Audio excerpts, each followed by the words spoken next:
Good morning. This is Mark Fowler, and this is our podcast, Always Creating Value. This is the premier one. I just a little introduce myself. I'm a business reengineering professional. I'm also a CPA in inactive status, which means I don't do tax returns and financial statements. And I'm the president of Stowe Management Corporation and the CEO of a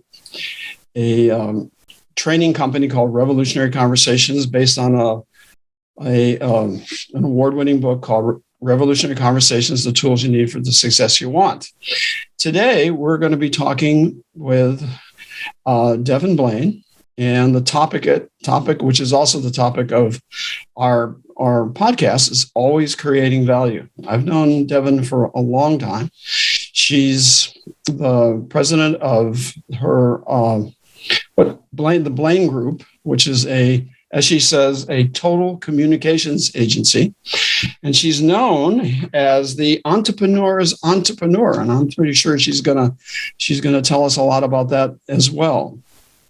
Why always creating value? Well, in my business, which is building and rebuilding companies, we've got to focus on, in many ways, the tangible and the intangible, sometimes more the intangible than the tangible, in helping companies reach a situation where they can go to one or more levels above where they are in order to achieve the things that they've looked for all their life, or maybe they're in a lot of trouble. But the thing we have to do, and as Devon I know does as well, is begin to understand what things need to come out in a way that helps add value not only to the customer or the clients or the community, but the business itself, and in particular the employees, because in many ways they are the secret sauce to most businesses. So over the next, 5-10 years that we're going to be doing this, we're going to be looking forward to talking to other professionals, other CEOs, doctors, lawyers, Indian chiefs, people who are going to be talking about how they create value in their own businesses and their own communities. Devon, one of the things that we cross over on is that you have many, many areas of services, obviously reaching out to people in different ways, but we're both in the crisis management business. And that's one of the reasons why I reached out to you, because we know what it's like to deal with situations where people are looking at the dark wall or the disaster that they think they're in. So, Devon Blaine, how are you? I am well. Thank you for asking me to join you this morning, Mark. It's truly a pleasure. Thank you. Could you expand on all the things you do? I know I have your resume, and not your resume, but your website, where it talks about crisis management, it talks about marketing, it talks about community service, community areas. I know you do a good deal of work in the area of nonprofits. Matter of fact, I think you mentioned something about a nonprofit that you're working with recently. It's your ability to reach into them and be able to help them reach out to all the people they need to reach out to as well. Well, let me answer you by saying that the commonality all of our clients share, whether they're a fast-track emerging growth company or one that wants to be, or a nonprofit, or an author launching their new book, or a crisis situation, they are all people who are absolutely passionate about what they're doing. And that's what I love about what I do every day. I probably would have made a lot more money and had a lot less fun working with Fortune 100 companies. But I'd far rather work with entrepreneurs and other creators, and in the case of nonprofits, I guess you can say do-gooders. Do-gooder. How did you get the Entrepreneur of Entrepreneurs designation? It's been so long that I've been using that. I'm not sure where I coined that. I think one of my copywriters came up with that, actually. Oh, how do you apply? It sounds very charismatic almost, that you're leading people who are leading others in opening doors and opening windows and doing, amazing things. Well, I'm an entrepreneur and we work with entrepreneurs. Uh-huh. And that's a very different mindset. And it's one I'm cognizant of when I interview prospective employees. We need to be able to turn on a dime because our clients do that. And if you're uncomfortable in that environment, it's never going to be a fit, no matter what the skill level is. Well, that reminds me of the creating value concept that we're talking about today. And first of all, I was wondering whether you could, because I'm going to backtrack to what you're talking about, the entrepreneur, but how do you define creating value in your own business? And the reason I'm asking the question is obviously what we need to talk about. But when you were talking about making sure that the people you're interviewing can turn on a dime, that's got to be a value proposition in itself. It is, and it's just necessary in everyday implementation. I think that's part of how we provide value to our clients, but it is also being able to think 1, 2, 3, 10 steps ahead for what they're going to need. I called a client on the way to the office this morning who had called asking a question yesterday. Well, the answer was simply to Google it. But I called him with the answer this morning because I know it's important to him. And I know that having that answer so quickly for him is also important. And a lot of it is just anticipation. Anticipation? Meaning? Anticipation, meaning thinking through what the next steps are, where is someone headed, and how best to get them there. Now, what I'm thinking is, can we get I've had a lot of questions up from just the little bit we've been talking come to my head, and when you're mapping out something for them, I would imagine it changes just like we do, because we're in a crisis situation. Course correction is always the most important thing we're thinking about is course correcting and being able to make those course corrections. I never thought about that as a value opportunity, but I guess it is. Could you expand on that a bit? Well, I can give you a couple of examples. Oh, wow, good. So many years ago, we were working with a nonprofit that did a 6-weekend outdoors event every year. Oh, wow. And this was the first year we were engaged. And the Wednesday before their Saturday opening, there was torrential rain. So much so that they were going to be unable to open on Saturday. The parking lot was too muddy for cars to park. The vendors could not get their wares to their booths on the site. So how do you tell?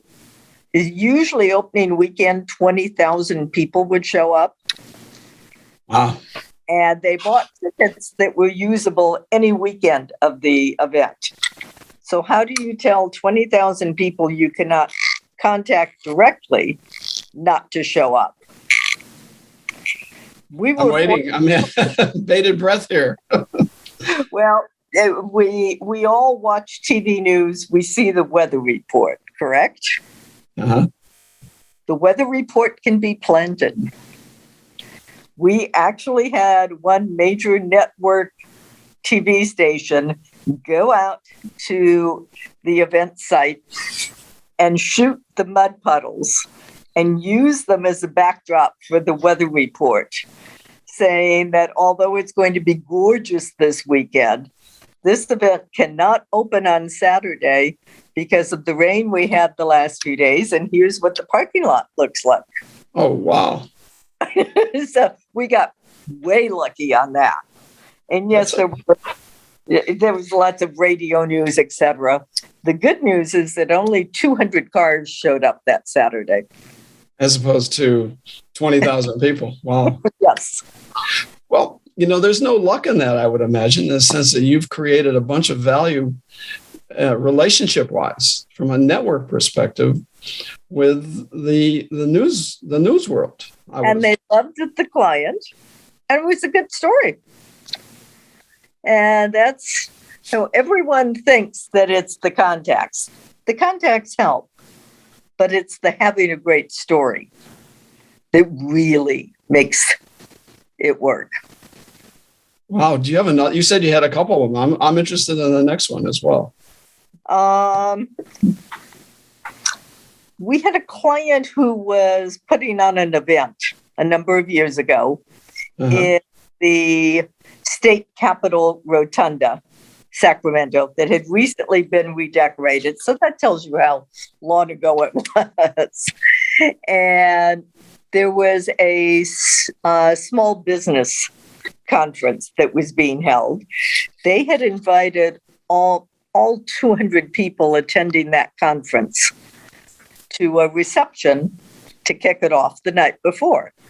They invited all the state legislators, the Assembly and Senate people, the governor.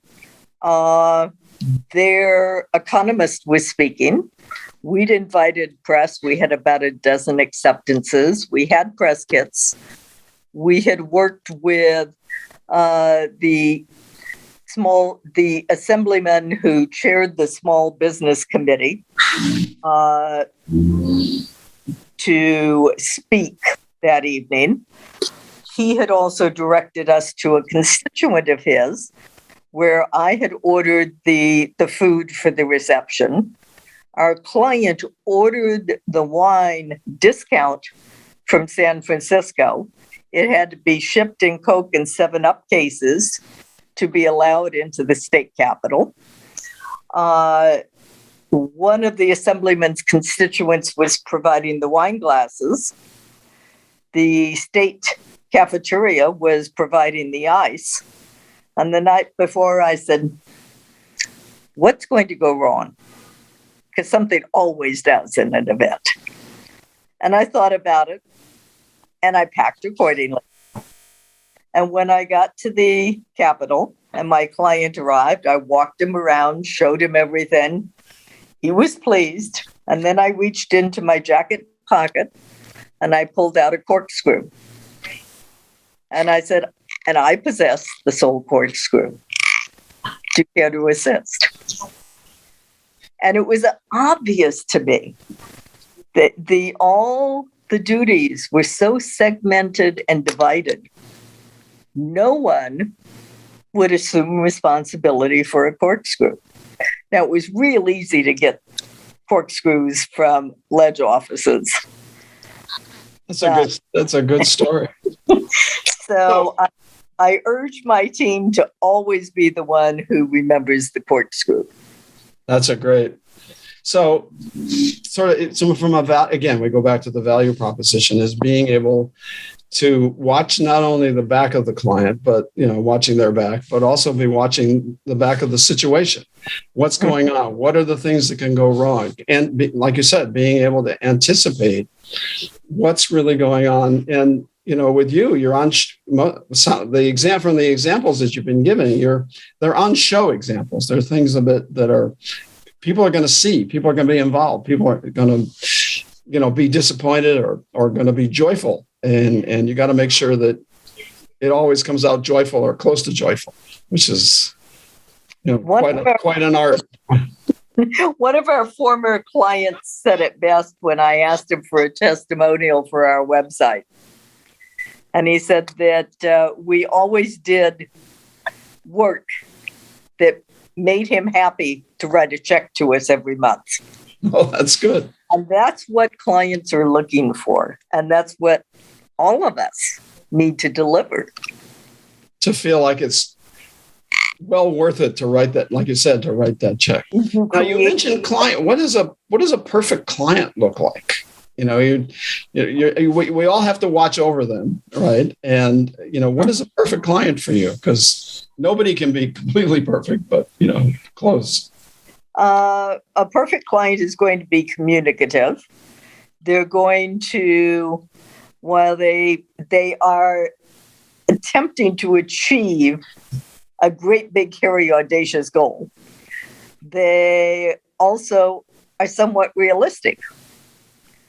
And they're willing, like Marilyn Monroe, to do whatever it takes.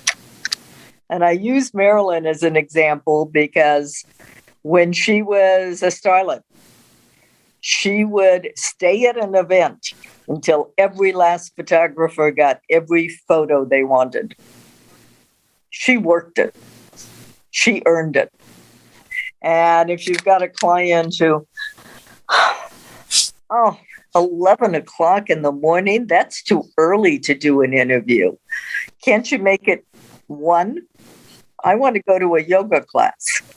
No, if you want to be covered in the press, unless you've got a sales meeting that's critical, or you're in the hospital, or you died, show up. Show up and do a great job. Well, that was the old quote about what was it? Can't think of it. Always show up. I can't remember what it was. Always show up. The difference between a success. I think it was Woody Allen. That's what it is. Woody Allen. Being successful with girlfriends is always showing up, making sure you show up. It's true in every avenue of life. Right. I want to go back, if you could, to that interview, the interview you're having with those potential team members that you have, and making sure that they have either the potential or the already existing skills that meet your particular needs. And it sounds like your particular needs, it's always a value proposition. Like you said, the corkscrew, even the littlest thing can have an enormous value proposition to it. So a little bit more about, how you eyeball or how you feel this person is going to be able to add that unique quality. It's really difficult to assess all of that. Some of that comes after working with someone. And I have found that through the years, a lot of people automatically eliminate themselves because they realize they can go somewhere else and not work as hard. They're not going to learn anything, but they'll put in their time, they'll get a check, and that's fine with them. Although those are not the right people for me. I need people who are invested and excited. Well, I understand. I have I go back over the years that I've done this work, and when we go into companies, we have to quickly evaluate people, and the people who step forward are the ones you want. The ones that don't step forward are the ones you don't want. So I understand. Yeah, totally. But people who are going to be seeing this podcast, I would imagine many of them would like to know a little more about, from an intuitive perspective, as to how you kind of understand who's got that kick, that interest in being part of an organization that's as proactive as your organization is. And I think most employers want proactive people. It's not totally intuitive. Some of body language. Or does someone lean forward in the chair as you talk to them? Or are they slumped? I've had other people who had such bright, shiny, sparkling eyes, such enthusiasm, that they appeared to be someone who would be a great fit. And then sometimes someone who was just very bright, very solid, very dependable, and really smart is also perfect. But They don't have to be. that's not as immediately obvious. Right. How do you go? How do you go about training some of these people in being able to anticipate? So many people in the world are looking for somebody's else, an answer from somebody, an answer from, they want the boss to tell them what to do, as opposed to anticipating for the boss. And I don't want to use the word boss, but the team leader or whatever. And, how do you help anticipate them learn how to begin to anticipate? Because so much of our education is about being told what to think, or, this is the way, and not really being able to take about 3 or 4 different things and shake them up and come up with something new. So how do you help them do that? Just conversation, including them in the planning and what we're doing and why, and what may change and why. And in PR, priorities are constantly shifting. Well, it's like making movies. I've never made a movie, but I can imagine making movies. And it's exactly what you do when you go into a company that has challenges. Uh-huh. You never know which hole needs to get plugged next. Well, yes, it's a secret. Yeah, I don't know. Secret sauce is not the right word, but you've got to ascertain who not power people, but the people who are going to add value, the people who are going to raise, they're going to raise their hand, not by just raising their hand, but by getting something done. Let's talk a little bit more about what you do, because I want the audience people who read this, listen to this, or possibly read it if we get it transcribed. What are some of the things you do that allow you, in addition to getting something done, but also add value to them? What are some of the kinds of jobs that in the crisis work, for instance? You've mentioned 2 or 3 things as it related to the presentation, but in the crisis area, where people are all of a sudden being confronted with, even the community may have found out about who that they're in trouble, or the government has found them out to be trouble, the city has found them to be in trouble and stuff. How do you deal? I mean, what do you do in this area to help buffer them? Well, the first thing we do is learn everything we can possibly learn about the situation. Mm-hmm. And assess where things really are. I find that when a small company is threatened, the CEO is always scared to death that they're going to lose the company. Mm-hmm. And most of the time, things don't blow up. They never get that bad. We got involved, I'm going to say it was about 10 years ago, maybe 11, with the pet food recall. Our client ended up to be a small Las Vegas importer of ingredients. They imported from China. They brought the bags into their warehouse and shipped them out to their Fortune 100 company clients. They never opened them. They never examined them. Wasn't done in the industry in those days. It turned out that our client was the source of tainted wheat gluten that was causing all the dogs to die from pet food from all the major companies, and all the companies had to issue recalls. When the FDA gets involved, they clear the press releases and they go out through Associated Press in Washington, D.C. And FDA posts it on their website.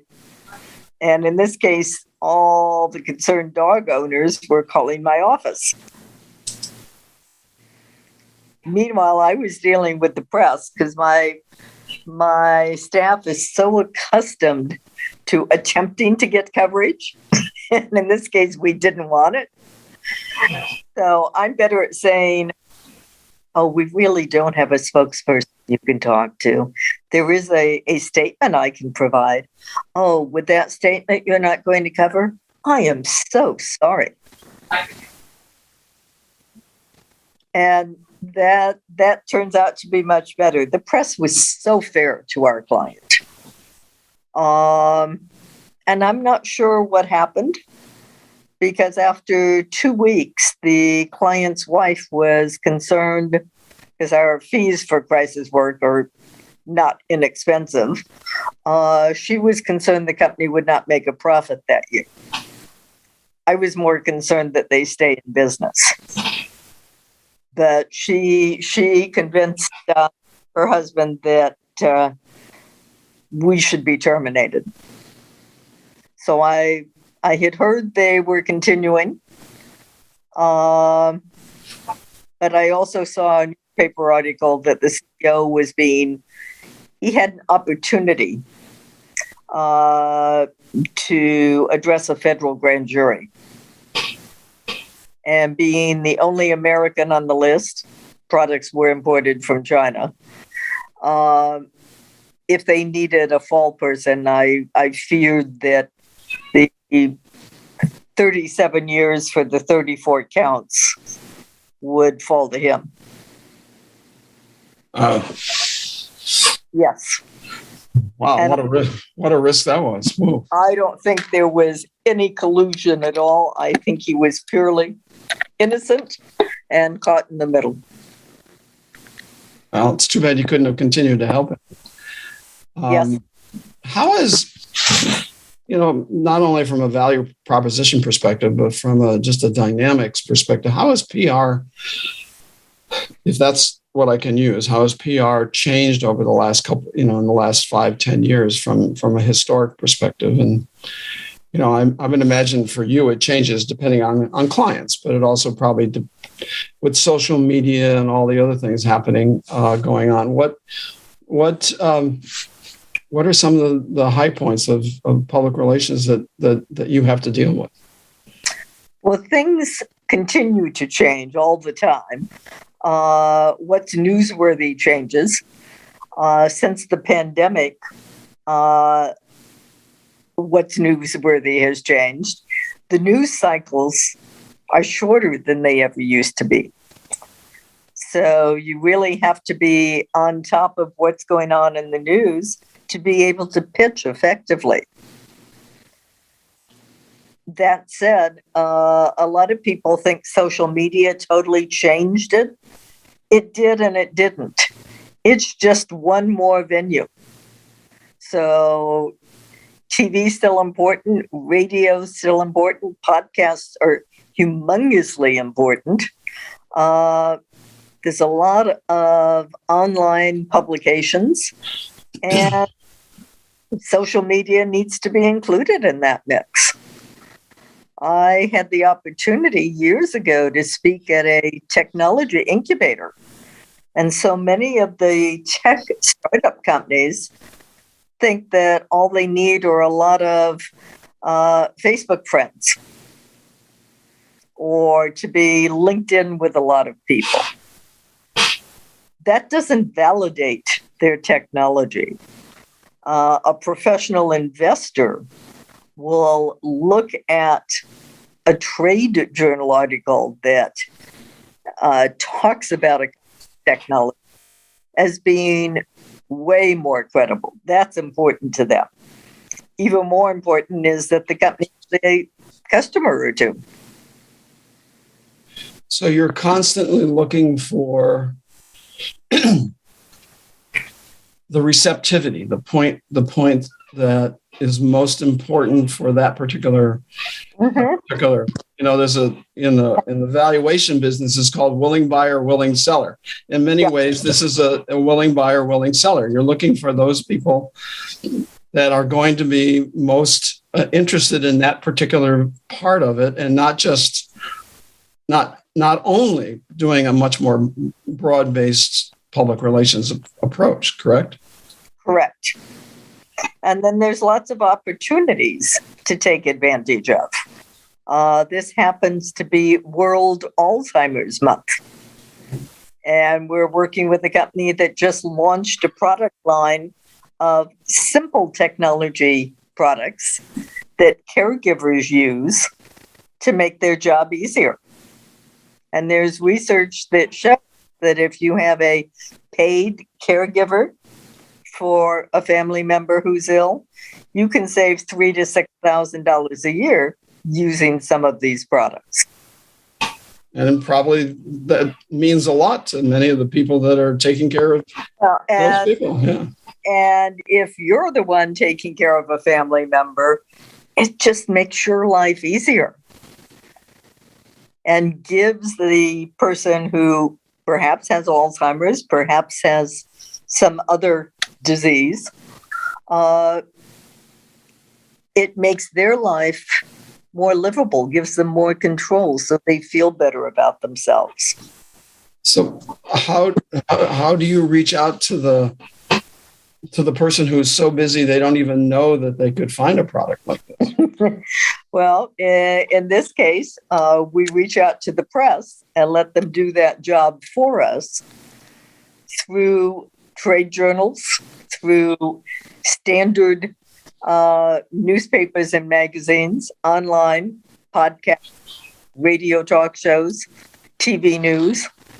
Because everyone reads something, everyone listens to something. And we just saturate.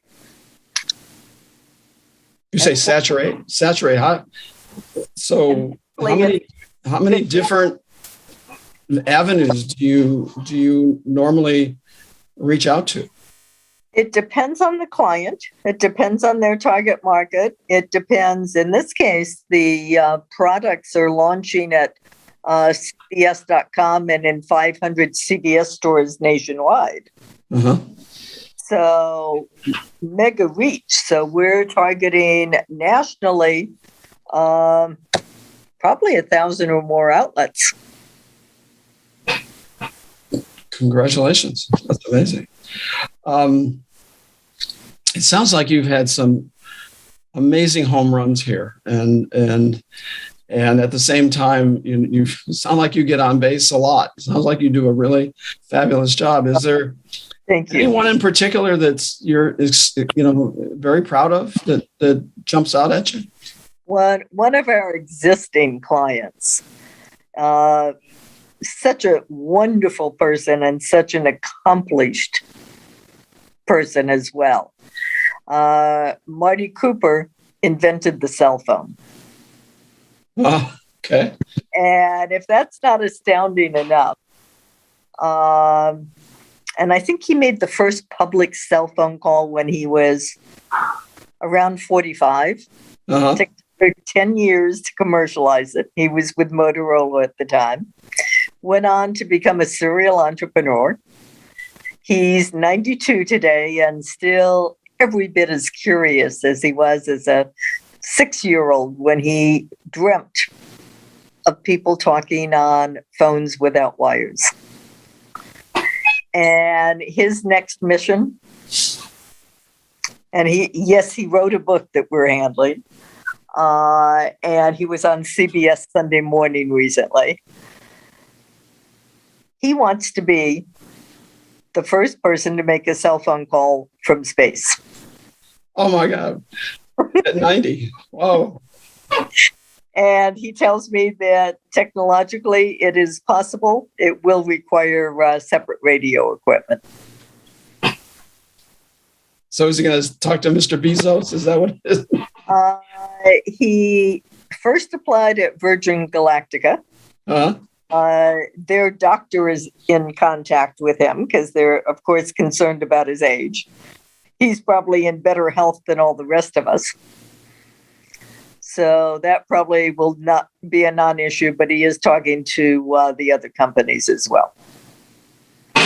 That's amazing. That's an ongoing relationship. It isn't just a one-off. That's for sure. That's and by the way, his book was optioned by Dana Brunelli, who made the social network. I can't think of a better person to bring that story to screen. Oh, wow. Is it going to be a documentary or is it yet to be determined. I would anticipate it would be a major feature. Cool. Everybody would want to know about a person like that. That's amazing. Well, and not just him. There was a whole lot of drama between Motorola and Bell Labs and the Federal Communications Commission. They made the prototype for that first cell phone in 3 months. In 3 months? In 3 months. They had to have it ready for a particular hearing, or Bell Labs would forever have controlled the airways. Always a race, huh? Mm-hmm. When you're probably spending a little time catching up to a client like that, okay, who's always thinking and always thinking. You spend always, huh? That's his favorite thing to do. Yeah, I imagine. Keep you on your feet. But a lot of clients aren't quite as dynamic. They're not quite as thoughtful and inventive and whatever. So how do you go about helping clients kick into, the things that they need to be inspired by to, we can sit down and from an advisory perspective, we can help people, come up with ideas, but oftentimes it becomes art. We're the ones doing that creativity. But what do you do to help them begin to get that inspirational kick themselves? What I always do when I meet with a prospect is take a good look at where they are today and where do they want to go. And then how do they get from A to B? And that can become a really fun dialogue where they start thinking and contributing. And we can chime in along the way. And some ideas get rejected, some stick. And of course, it keeps changing on the way. One of the issues that I've always had is, we go in and we stir up the pot and we solve a lot of problems, get doors open, create, larger horizons for people, and things are better. But keeping them creating value is one of the hardest things. Is to sometimes it's from the longer term perspectives. Your 90-year-old friend doesn't have that issue, but I found a lot of people relax once things have been over. A lot of them relax. They just say, "We've arrived. That was great. Everything's going to be fine," and whatever. That actually was a comment that he made, that companies can become complacent with their success when they really need to continue to evolve. And that's why a lot of companies are no more. Yeah, that's for me the death. We've arrived is one of the biggest philosophical attitudes or emotional connections to whatever. We can open this up to, we've got a couple of people here that would maybe like to ask you some questions. Do you think we can do that? It's fine with me. Anybody like to ask a question? I haven't checked my chat here. How about Lanny and Bear, or Jerry, or Ann, or James? We can just keep talking. We can keep talking. You want to unmute them, James?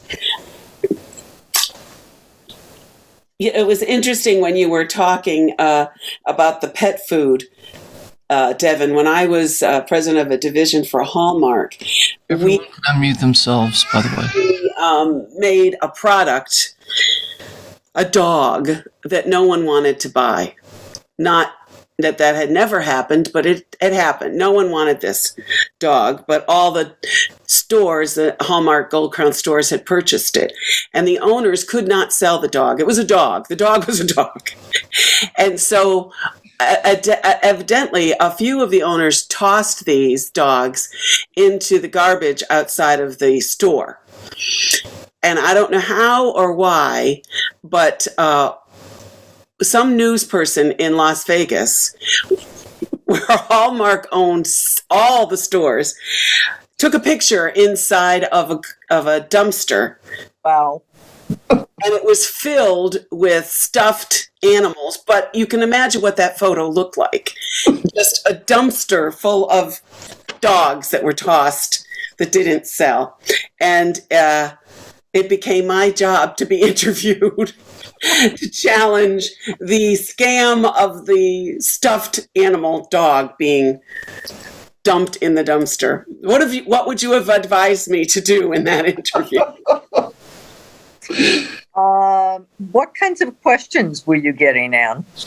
I was getting, the questions I was getting was the waste, the why weren't these given to orphanages, what was, it was all about tainting, if they could, Hallmark's reputation.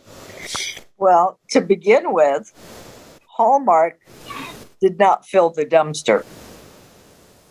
Hallmark customers filled the dumpster. It also seems like it was a dreadfully slow news day in Las Vegas. You are so right. Where I went with it, and I really appreciate your answer because it validates my fumbling around with an answer that said, that's why we're not a franchise. We are a collection of independent owners, and our owners are independent to do with their product that which they think they need to do.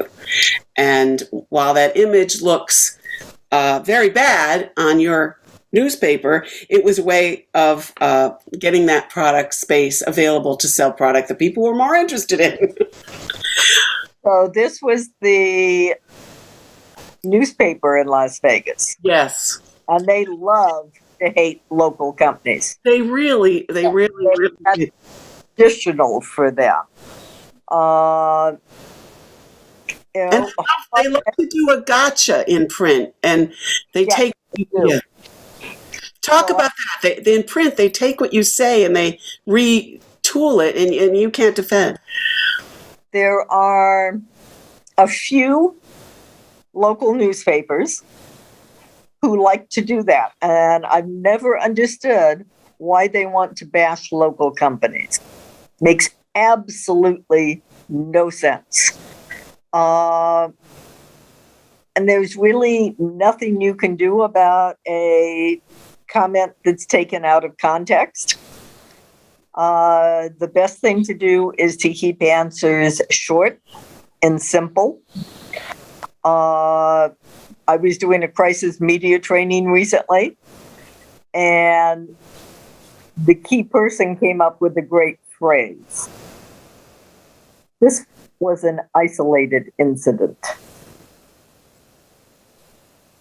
Beautifully stated. It sounds like you handled the situation really well, too. And never say no comment. It looks like you're hiding something. I don't allow our clients to ever say that. They can say, I don't know, I'll get back to you.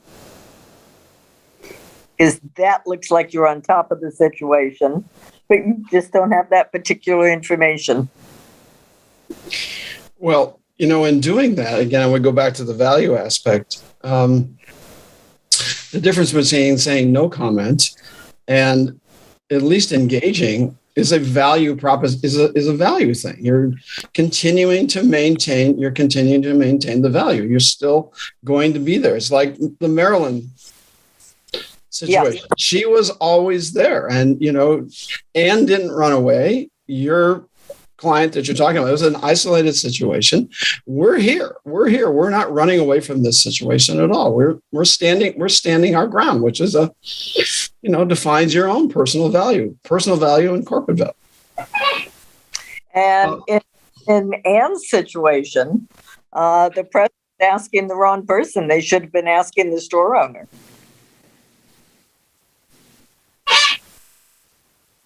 And yes, gifting those stuffed animals to orphanages, to children's hospitals, anything like that would have been fabulous.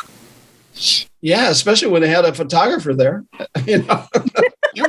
especially if you had a camera crew there, that would have, we're going to stand by our product no matter what, Devon, I'm thinking, one of the reasons I started this particular podcast is it's consistent with some of the things that we've done over the years. I've always taught for Cal CPA, California Society of CPAs, and Education Foundation. I taught many, many years at UCLA Extension, and we used to have a in-house newsletter that went out to 5,000 to 10,000 people 5 or 6 times a year, and it was always about the importance of what successful and innovative people have to say and making sure it comes, it gets out there. And I'm just thinking that, as we kind of come to the end of this, that, if you're thinking about your new customers, your existing customers, or people that I've been working with, or anybody else that sees this, what do you want them to know most about creating value for their business? I want them to look through the eyes of their customers and figure out how to provide what those customers need. There are way too many entrepreneurs or would-be entrepreneurs who create a product. They're sure people want it. They're sure people will pay whatever they want to charge for it. But they've never stopped to do any market research. And yes, market research can be expensive, but it's more expensive to launch a product that doesn't sell and have to start over. So I always urge start the right way. I agree with what you're saying, and I often think about I wish I could think of an example, but there's so many little things in life that I think about.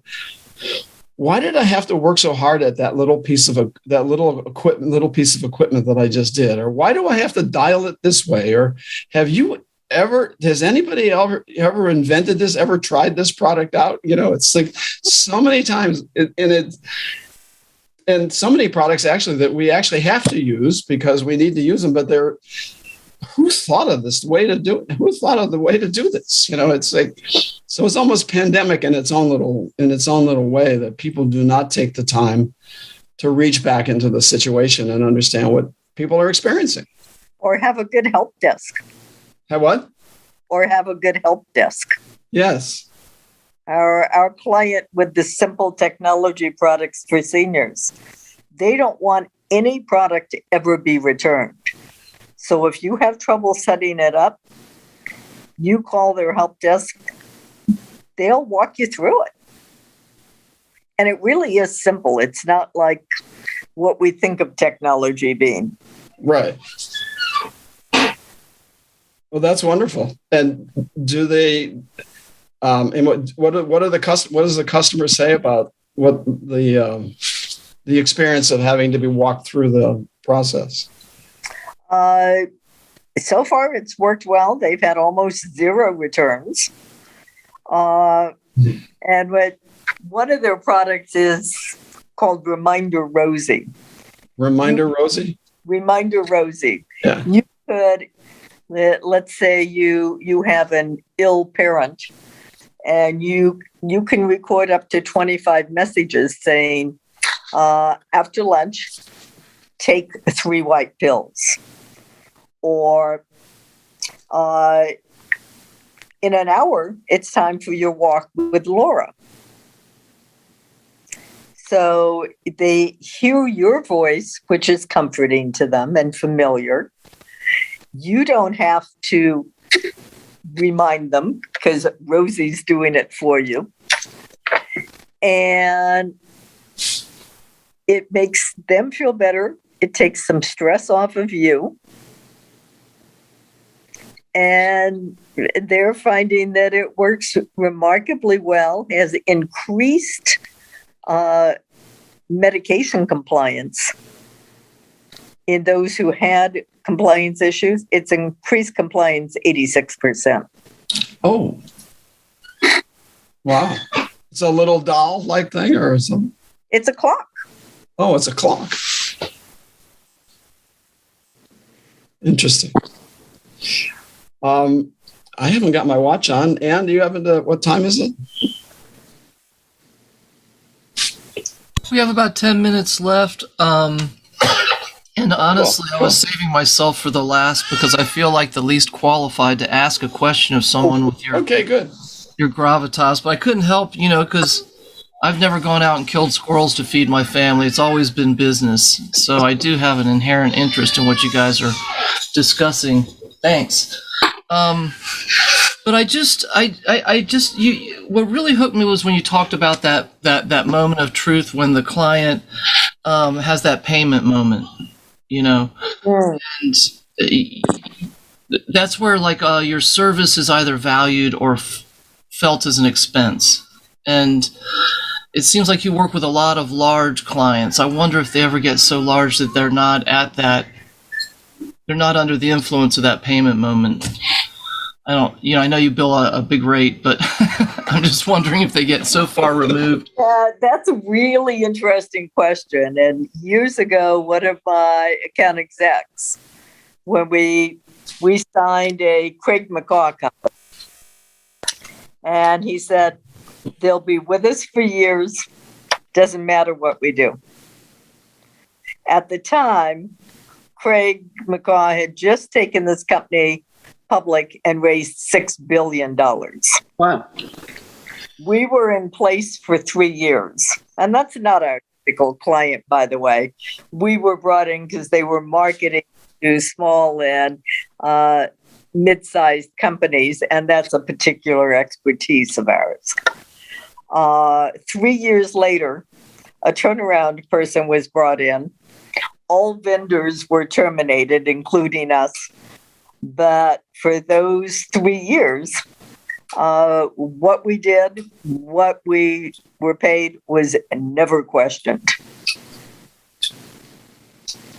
Doesn't mean we didn't work hard at adding value. It's a very different mindset. Well, my father was an entrepreneur, and he was a Harvard business graduate, and I used to have conflicts all the time with people who I felt were getting more credit than me and all this within a marketing company I worked at. And he said, don't worry about that. He said, the person who pays the bill knows who's creating value. Do you find that that's true, or that maybe isn't true these days? I think typically that person does know, unless someone else has their ear and is lying to them. And I've experienced that too.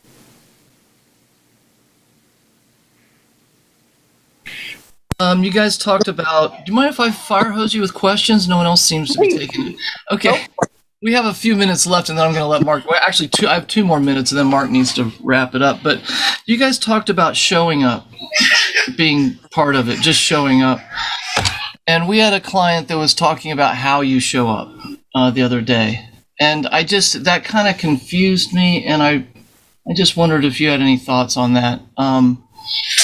It seems to be something that's entering the mindset of leadership, and that is the quality of how you show up. And I'm not sure I understand exactly what that means. I'm not sure I understand totally either. I was afraid of that. I hope maybe Ann can help me. I'll chime in, and then Mark, please add your thoughts to this too. I think it's important to show up professionally, show up open and humble, not arrogant, and do whatever you can do to help the situation. It's so easy to say just show up. And James, I agree with Devon right on it, describing that. But I think you're right. You got to be open. But in order to be reminded internally, you've got to have a sense. You've got to have a sense of the need. In other words, you've got to understand that somebody else needs you. One of the things that I often found difficult is helping team members remember that not only is the boss supposed to be helping you, you're supposed to be helping the boss. And sometimes it's this person that you work for. Yes, you work for them, but at the same time, it isn't all about you. It's about them. If you want them to be able to be there for you, you've got to be there for them. And I've had 3-hour retreats that dealt with, reaching upward and being there and actually showing up for your own boss, for the person who is basically taking care of you. So that's one other dynamic to think about. So well expressed, Mark. Hear, hear. Thank you, man. Thank you. But I agree. I want to go back to Devon's, being present. It's, being present doesn't mean that you have that answer. Being present is there, like what Devon said, the situation. You're there to be part of the situation. You're not there to be the hero. You're not there, even though you might be the hero, but it's being present, which means that you don't have your little laundry list to tell people what they're need to do. So. Well, not to keep dragging it on, because I know you have to wrap it up, but it just reminded me, it really brought home the title of the podcast.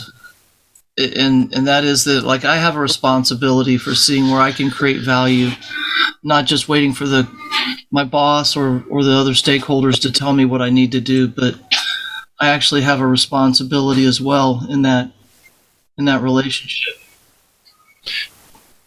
I give you an attaboy on that one. And that's what I was looking for, Mark, was an attaboy. Attaperson. And Mark, I know we're out of time for today, but sometime I would love to have a conversation with you. Sure, I'd love to. We haven't had lunch together in a long time. So. No, we haven't. And some of which you do in helping companies out of their issues. And there, a lot of times the PR aspects can help get them out faster. So absolutely. I would love to explore how that can work synergistically. I would too. Thank you. Devon, thank you for doing this. This was, we've talked about this about a year ago. We did. And this is thrilled to have been here. Thank you all for listening today. I don't know about you, but I really enjoyed this. I learned an awful lot. I've known Devon for a long time, and it's amazing some of the things you learn from people that you know forever, and you never knew that. And it's been fun, and I hope you get an opportunity to see our other podcast coming, where we do it once a month, the second Wednesday of every month. It's always about creating value. It's about learning from all kinds of different people. And Devon, thank you so much for doing this. And maybe we'll have you back again. I would love to have you back again. Thank you so much, Mark. It truly was my honor to be here.